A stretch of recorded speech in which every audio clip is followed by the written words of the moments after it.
one of the co-authors of Hills, Halls and Holes, place name study of Barbados.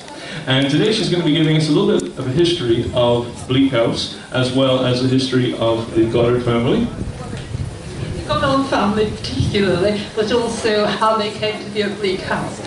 Fantastic. Round of applause for Dr. Stafford, please.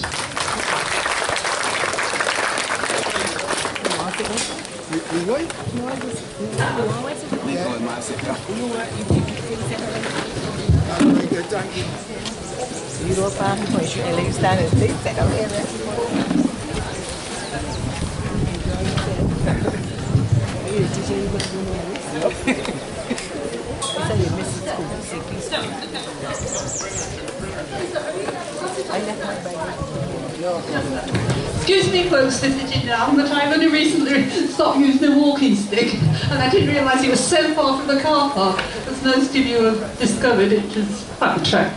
Anyway, let me say good afternoon, and for those of you who have just appeared, welcome to Bleak House. I have been doing genealogical research in this country for about the last 12 years. Sorry?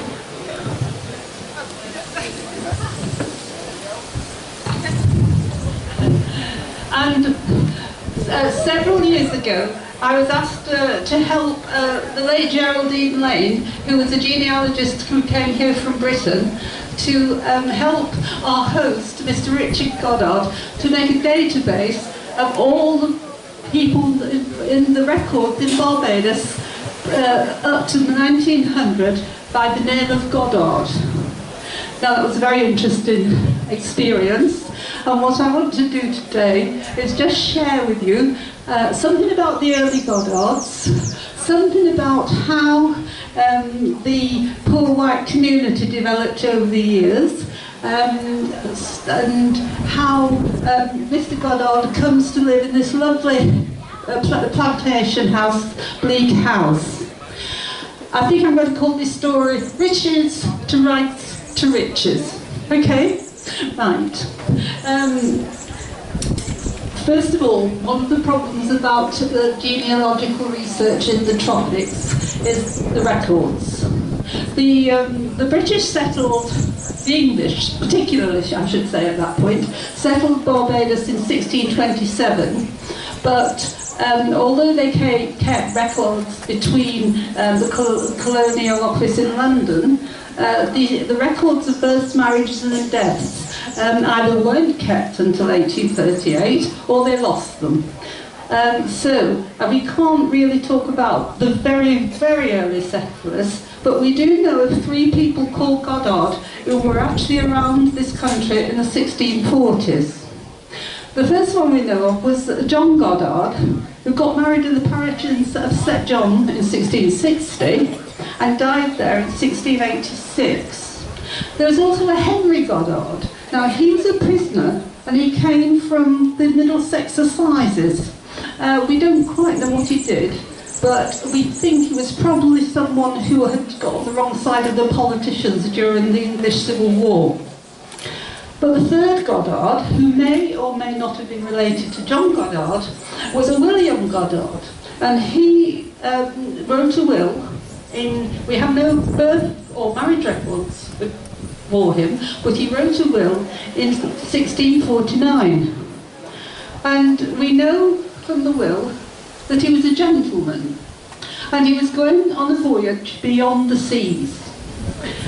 And we know that he was quite a wealthy man because he made several bequests, and one of them was really interesting because it showed us where he came from in Britain. He actually left a bequest of £50 to the people of Staple Fitzpaine, which is a village in Somerset in England. Apart from that, we don't know much about William, but we do know there were several other Goddards in the 1600s and 1700s who made wills. So we know that some of them were planters, some of them bequested land and enslaved people. Two were carpenters who also had enslaved people and bequested those. One was a mechanic, one was an engineer. And interestingly, in 1806, we get a Samuel Goddard. Now, Samuel Goddard, we don't know anything about his baptism again, but he described himself as a free black man. Now, he had houses, he had enslaved people which he willed, he also had enslaved people who he manumitted. In other words, he left bequests so that they could be freed. And these were probably people who were his relatives. We don't quite know where he got the name Goddard, but the likelihood is that he was the son of a black enslaved woman and a white man who was called Goddard, whose name he took, and possibly the person who enabled him to get to the position where he had so much land and houses to bequest. Anyway, that's the early Goddards. We also need to talk about another branch of the history of Barbados, because why did Richard end up in this house? We know the Bleak House was, Bleak House, Burnt House Plantation, which Bleak House is the plantation house of, was founded at least by 1660, and William Dottin lived here. But it didn't exactly prosper. The early planters, the very, very, very early planters, I'm talking about the people who came here in 1630, 16 to 1640, they managed commercially by planting tobacco, indigo, cotton, and one or two other crops, but they weren't doing particularly well until the sugar boom. And then when sugar came to Barbados, Barbados boomed to the point where by the 1680s, it was known as the jewel in the British crown. It was so wealthy. But to be a sugar planter, you needed quite a lot of land and you needed quite a lot of cash because you had to invest in labour. The first people who came here, the first labourers, were indentured servants from Britain who came and signed on for 5 or 7 years, and if they survived, because it was a very, very hard life, they might get a bit of land. But the land dried up and a lot of people went abroad.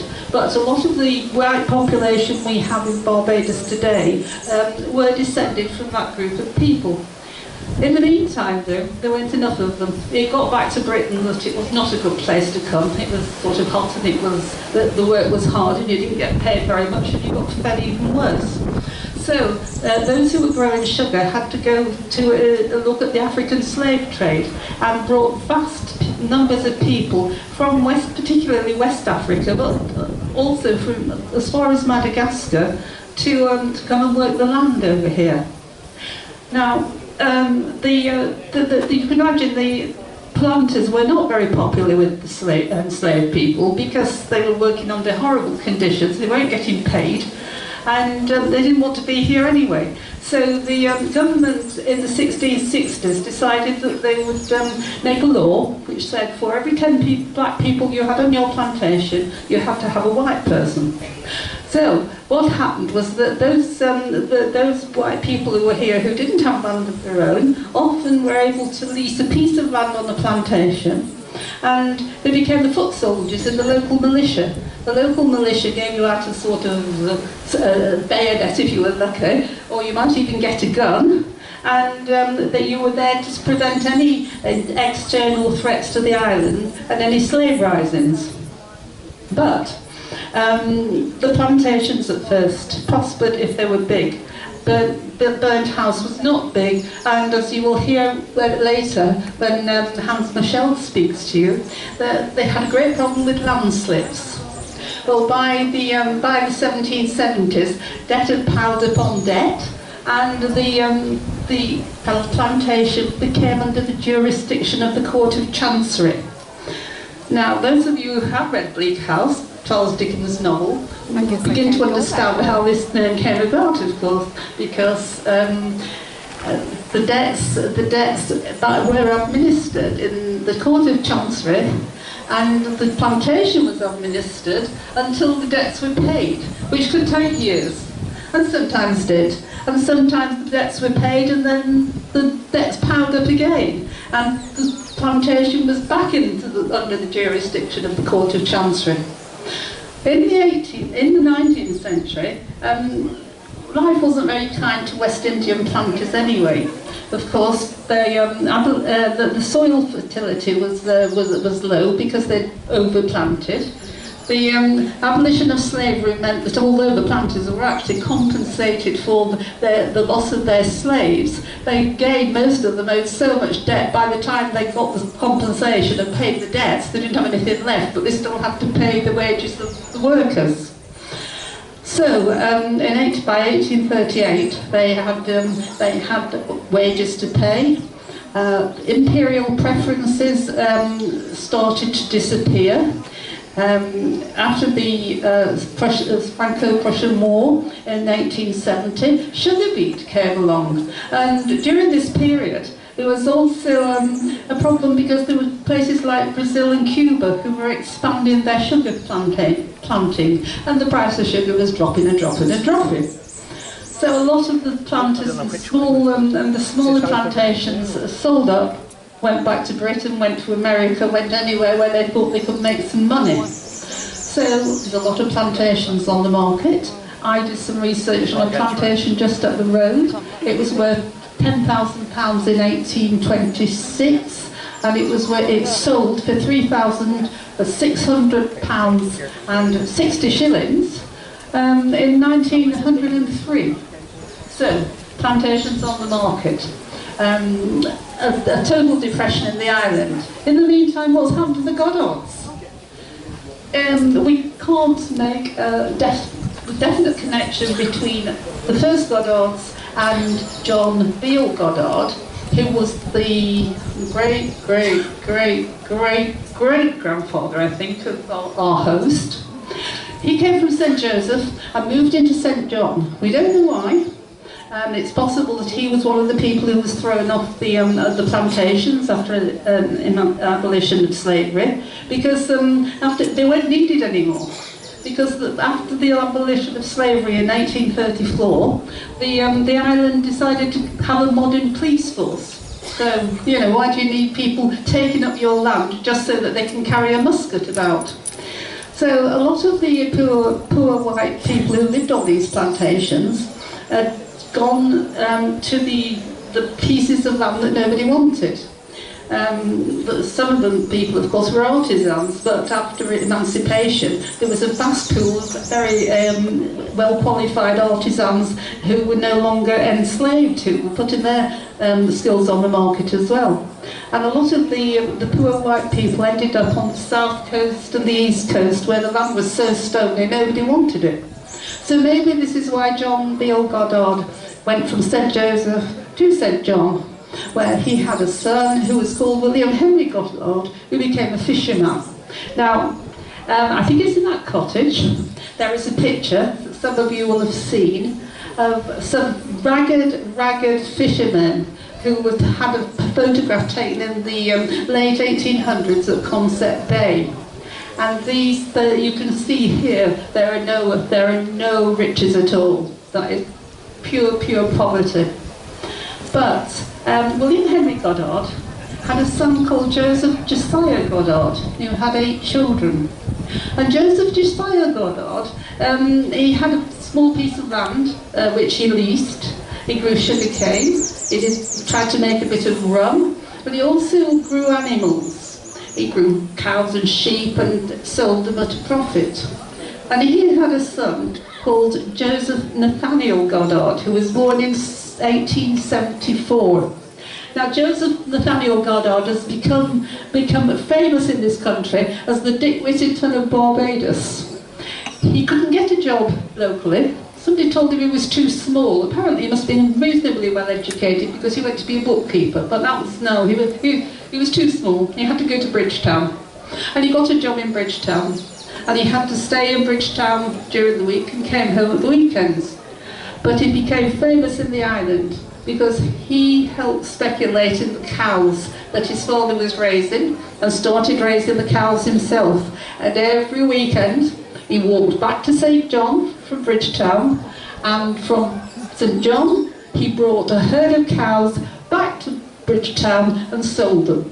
And he was so successful, he was able to open up his own butcher's shop. He opened up his own butcher's shop. That worked. He opened up a bakery. He opened up a restaurant known as the Ice House in town, which was a very popular meeting place. He opened up, he actually bought a plantation at Kensington where he opened up a supermarket. He went into the tourist business and he bought hotels. And because he was in the tourist business, he saw the potential for the flight kitchen at the airport. And he became a very, very, very wealthy man, aided by his 12 children. Very good if you have 12 children, mostly boys if you want to make a business work. Richard is the son of one of those 12 children, and he was involved in the family company, which is called Goddard Enterprises International. Now, it's truly international. About 10 years ago, I was sitting on a plane in Bogota Airport, waiting to come home, Bogota in Colombia in South America. And I looked out of the window. Would you believe it? What did I see on the tarmac? It's a Goddard's catering van. Which just shows just how big the business grew. And it's because of that business that Richard was able to purchase this wonderful house that you're all welcome to look at today. So all there is left for me to say is, I hope you enjoy your visit here. Thank you.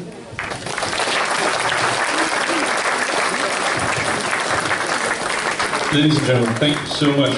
Dr. Stafford, wonderful. Do we have any questions at all from anyone in the audience? Any questions? Well, okay, no questions at all. Dr. Stafford, thank you very, very much for coming out and making a very, very interesting presentation. One more round of applause, please, for Dr. Stafford. Please meet us back here at 3:30, where Professor Michael is going to present his presentation about the geology of Barbados and this particular area. Also, a little bit of housekeeping. Young colleague of mine is here, Mr. Rommel Ford. He is doing some surveys. Rommel, if you just make yourself known to everyone. There's Rommel waving. He's going to be coming around asking some questions.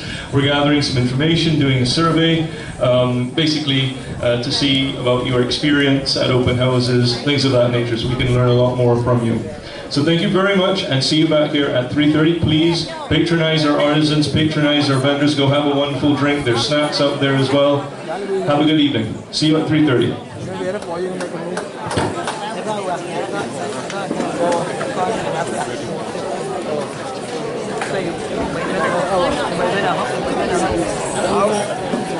This one here? But where was it? Not bears and